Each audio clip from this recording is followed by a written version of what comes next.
Well, PK, another quick turnaround's coming out. I'll ask firstly about the boys that came off injured, Marco and Jamo. How are they tracking? Yeah, look, I think Marco was okay. Just at that time, he didn't feel right, but he's pulled up okay. Jamo, we'll see how he goes in training today. But look, again, because it's such a short turnaround, we need to, wait until today's training is finished to see and assess and see if they're ready for tomorrow. I think if I'm remembering correctly, you described Jamo as having done a tweak. What body part did he tweak? It was his leg, so in his thigh region. So, look, again, I need to wait and see how he's feeling because we've had a lot of games, and I need to see if he's 100% for tomorrow. But you've been able to build up enough defensive depth now with the addition of Jenkinson and the like that you feel you can rotate if you need. Well, of course, that's what with bringing in Carla, that's what it allows us. We have an extra defender that can play two positions. If we needed to rotate Scott, we could. We could do that. How has Carl bounced back from the game? Obviously, it was his back pass that Toure seized upon, and he's still trying to find his feet after not playing a lot of football in the past 18 months. How's he responded to that on the track? Yeah, good look. In football, sometimes those things happen. He doesn't want it to happen. No one means it to happen. It was just a decision at the time that was wrong. So you show him and you learn from it, and if put in that position again, I'm sure that his decision will be different.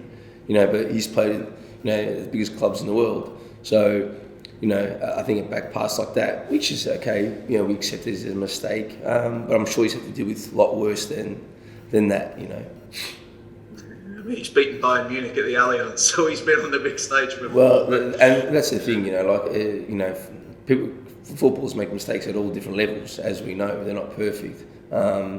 Some of them cost, and some of them don't. Unfortunately, for us it did, but we move on and we learn from it.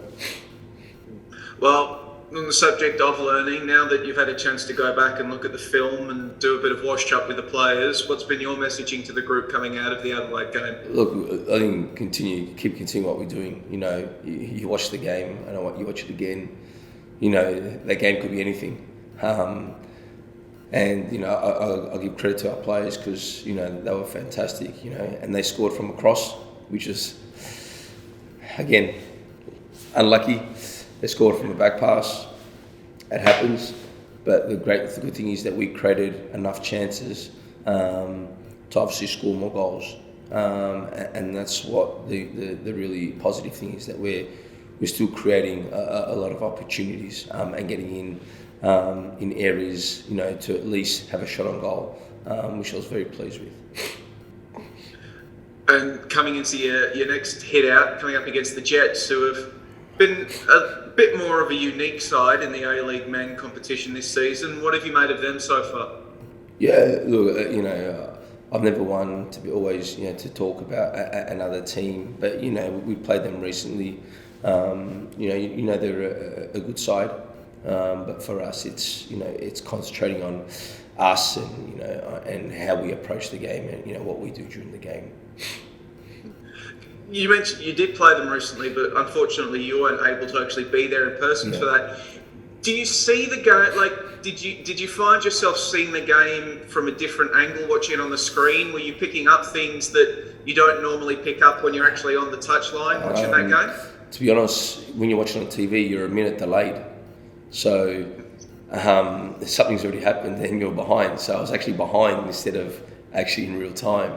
But again, I think when you look at it, for me, it's hard to watch on a game on the TV when you're used to being there. Same with players, because they can't control it. It's hard watching. But no, I think you know, I would have seen some things normal in terms of if it was on TV, if I was there. So the pleasing thing is that, you know, what we concentrated on, we did right. So it was pleasing to see that. I know Arnie, for the Vietnam game, he got the technical footage that the Socceroos were filming. Did you get the boys' technical footage, or were you watching Paramount?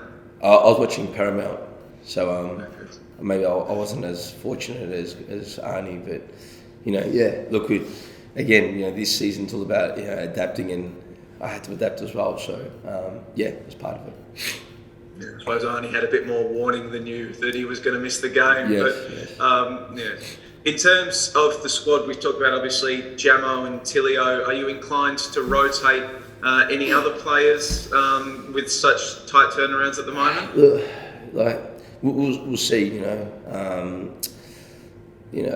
For me, you know, even though we have tight turnarounds, you know, if I feel that there's no need to change, I won't. You know, it's just the way I think. But again, we need to see how they are. That's why we have to take it day by day. Because if one's feeling good today, they might not be feeling good tomorrow. So I have to take everything into account, and that's why, you know, I always sort of leave it to the last minute at the moment, just due to, you know, how they're feeling day by day. Subasa a chance to come in, or is he maybe one for the Mariners game?